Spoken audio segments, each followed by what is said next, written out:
കൂട്ടുകാരെ, നമുക്ക് ഒരു കഥ കേൾക്കാം. എം ജയറാം എഴുതിയ കാമാക്ഷി. അപ്പോൾ നമുക്ക് കഥയിലേക്ക് കടക്കാം. May I come in sir? ഉത്തരത്തിന് കാത്തു നിൽക്കാതെ ഹാഫ് ഡോർ തള്ളി തുറന്നുകൊണ്ട് ദാ നിൽക്കുന്നു ഒരു പ്രൗഢ വനിത. യേസ്, പ്ലീസ് കമിൻ മാഡം, ഇരിക്കൂ. ഔപചാരികത എന്നെയും ആക്രമിക്കുന്നു. ചുവന്ന ബോർഡർ ഉള്ളതും മഞ്ഞയും നീലയുമായ പൂക്കൾ വിരിഞ്ഞു നിൽക്കുന്ന സാരി ഭംഗിയായി ഉടുത്തിരിക്കുന്നു. കൂടാതെ തലയിൽ ആവശ്യത്തിലധികം മുല്ലപ്പൂവും ചൂടിയ അവർ ഒരു വസന്തകാലത്തിൻ്റെ വരവ് വിളിച്ചറിയിക്കുന്നത് പോലെ തോന്നി. പ്രായം ഏതാണ്ട് 40-നോടടുത്ത് ഊഹിക്കാം. വില കൂടിയ പെർഫ്യൂമിൻ്റെയും മുല്ലപ്പൂക്കളുടെയും കൂടിക്കൊഴിഞ്ഞ മണം മുറിയിലാകെ പരന്നു. കസേര വലിച്ചിട്ട് സാവധാനം ഇരിക്കുന്ന അവരുടെ ചലനങ്ങൾ കാവ്യാത്മകമായി തന്നെ തോന്നി. സാർ, ഞാൻ ഞങ്ങളുടെ ഓഫീസിലെ ഒരു സ്റ്റാഫിൻ്റെ കല്യാണത്തിന് GK ഓഡിറ്റോറിയത്തിൽ വന്നതാണ്. അപ്പോഴാണ് ഈ പഞ്ചായത്ത് ഓഫീസ് കണ്ടത്. എൻ്റെ ഒരു പെൻഡിങ് കേസ് ഡിസ്കസ് ചെയ്യാമല്ലോ എന്ന് കരുതി വന്നതാണ് സാർ. നേരിട്ട് സബ്ജക്റ്റിലേക്ക് ഒളിയിട്ട വനിതാരത്നത്തെ സാഗോതം വീക്ഷിച്ചു. മാഡം, നിങ്ങൾ ആരാണ്? എന്താണ് ഇവിടെ നിന്നും തീർപ്പാക്കാനുള്ളത്? സാർ, ഞാൻ KSFEയിൽ ക്ലാർക്കാണ്, സ്റ്റാച്യു ബ്രാഞ്ചിൽ. എൻ്റെ ഹസ്ബൻഡ് ഹെൽത്ത് ഇൻസ്പെക്ടറാണ്. ഇപ്പോൾ ട്രാൻസ്ഫറായി കാസർഗോഡ് PH സെൻറ്ററിൽ വർക്ക് ചെയ്യുന്നു. സർ, ഞങ്ങളുടെ അയൽവക്കക്കാരനായ ഗോവിന്ദൻ ചേട്ടൻ ഇവിടെ ഒരു പരാതി തന്നു എന്നറിഞ്ഞു. ഞങ്ങളുടെ ഒരിടത്തിലുള്ള ഒരു മരം, അതെ, വർഷങ്ങളുടെ പഴക്കമുള്ള ഒരു പനീർ ചാമ്പ, അത് അപകടകരമാവണ്ണം അദ്ദേഹത്തിൻ്റെ വീടിൻ്റെ ടെറസിലേക്ക് ചാഞ്ഞു നിൽക്കുന്നു എന്ന് പറഞ്ഞ് അത് മുറിച്ചു മാറ്റാൻ വേണ്ടി. Madam, your good name please? Kamakshi sir.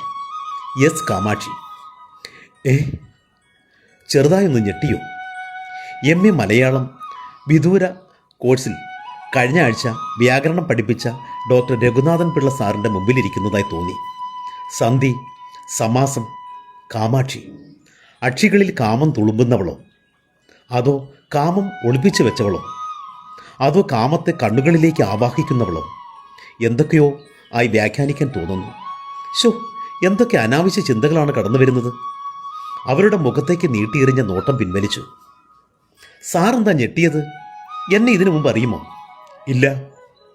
ഓ, ഞാൻ വിചാരിച്ചു സാറ് ഞങ്ങളുടെ ബ്രാഞ്ചിൽ വല്ല ചിട്ടിയും ചേർന്നിട്ടുണ്ടാകുമെന്ന്. നോ. സാർ ഇവിടെ നിന്നും അയച്ച ഒരു ഓവർസിയർ ഞങ്ങളുടെ വീട്ടിൽ വന്ന് അന്വേഷണം നടത്തിയിരുന്നു. പിന്നീട് ഒരു വിവരവുമില്ല. C madam. സാർ, എന്നെ കാമാക്ഷി എന്ന് വിളിച്ചാൽ മതി.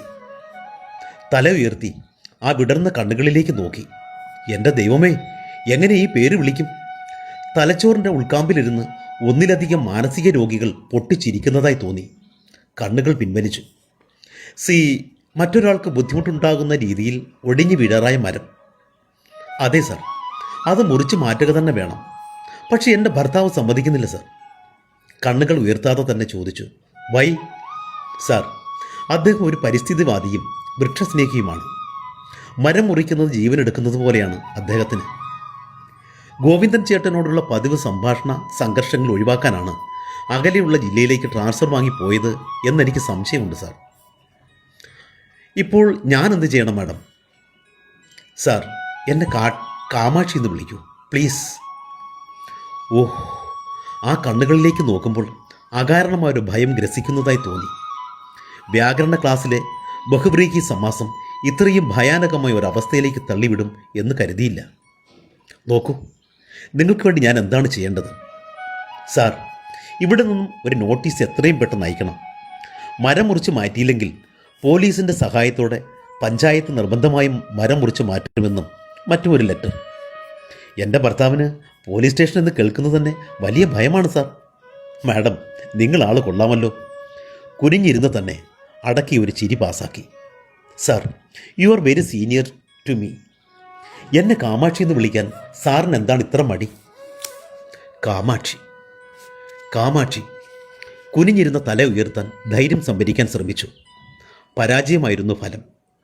ആ കണ്ണുകളിൽ കാമം നിറഞ്ഞു നിൽക്കുന്നുണ്ടാവുമോ? അവരുടെ നോട്ടം ഒരു വലിച്ചെറിയപ്പെട്ട ചൂണ്ട പോലെ മനസ്സിനെ കൊരുത്തു വലിക്കുമോ? ഒരു MA മലയാളവും വ്യാകരണവും ബഹുബ്രീഹി സമാസവും. അത് വിശദമായി വ്യാഖ്യാനിച്ച ഡോക്ടർ രഘുനാഥൻ പിള്ള സാറിനോട് കലശലായ ദേഷ്യം തോന്നി. സാർ, ആ സ്വരവും കാമാർദ്ദനമായി മാറുന്നതായി തോന്നി. പൊയ്ക്കൊള്ളൂ മാഡം, ഞങ്ങൾ വേണ്ട നടപടി എടുത്തുകൊള്ളാം. Your case will be disposed within a week. Sir, എൻ്റെ പേര്? പൊയ്ക്കൊള്ളൂ പ്ലീസ്. സ്വരവിന്യാസം അലർച്ചയുടെ അടുത്തെത്തിയ പോലെ തോന്നി. അപ്പോഴും തല കുനിഞ്ഞു തന്നെ ഇരുന്നു. ധൃതിയിൽ നന്ദി പറഞ്ഞുകൊണ്ട് വസന്തകാലത്തോടൊപ്പം പരിമളവും ഹാഫ് ഡോർ തുറന്ന് ഒഴുകിപ്പോയതായി അനുഭവപ്പെട്ടു. ബോധമണ്ഡലത്തിൽ ഇരുന്ന് ആരോ വിളിച്ചു കൂവി, ഹേയ്, അസാധാരണ മാനസികാവസ്ഥയുടെ ഉടമയായവനെ, ആ പേരിനാണോ കുഴപ്പം, അതോ തൻ്റെ പഴഞ്ചൻ ചിന്തകൾക്കോ? വയസ്സാൻ കാലത്ത് മലയാള ഭാഷയിലേക്കും വ്യാകരണത്തിലേക്കും അറിയാതെ ആഴ്ന്നിറങ്ങിപ്പോയി. ഒരുപക്ഷെ അതാവും കുഴപ്പം. പാവം രഘുനാഥൻ പിള്ള സാർ എന്തു പിഴച്ചു?